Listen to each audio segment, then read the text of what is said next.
Hello everyone. आज बात करेंगे अपन पर कैपिटा इनकम की।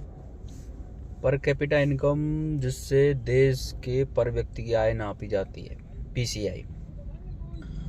ये कोई ज़रूरी नहीं है देश की जीडीपी बढ़ रही हो और लोगों की पर कैपिटा इनकम भी बढ़ रही हो, क्योंकि उसमें पूरे देश के लोग शामिल होते हैं, चाहे वो अमीर हो, चाहे मिडिल क्लास हो, या लोअर क्लास हो, या बीपीएल हो, एपीएल हो। जैसे हमारे देश की जीडीपी तो बढ़ रही है, लेकिन पर कैपिटा इनकम में कोई बदलाव नहीं है, थोड़ा बहुत बदलाव है, जिससे हमारी ज़रूरतों के अनुसार हमारी आय नहीं बढ़ रही है।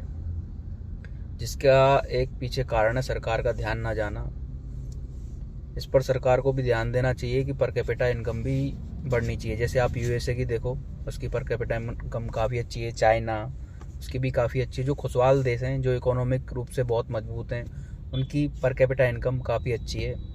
तो इस पे गवर्नमेंट को ध्यान देना चाहिए। लेकिन अपने देश में पर कैपिटा इनकम पे बहुत कम ध्यान है गवर्नमेंट का, क्योंकि जीडीपी बढ़ने से ये जरूरी नहीं है देश में आय का स्तर भी बढ़े। आय का स्तर बढ़ रहा है तो जीडीपी के रूप में बढ़ रहा है, जिसमें सारी चीज़ें शामिल होती हैं। जीडीपी में प्रोडक्शन भी होता है, इनकम आय भी होती है, बाकी सारी चीज़ें भी। वो एक पर्टिकुलर आय का, एक व्यक्ति की आय क्या है, प्रति व्यक्ति आय क्या है, उसका कोई संदेश नहीं देती है।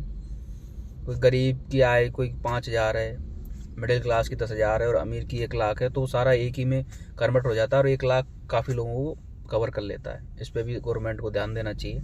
आज का टॉपिक इतना ही, कल नेक्स्ट टॉपिक बात करेंगे।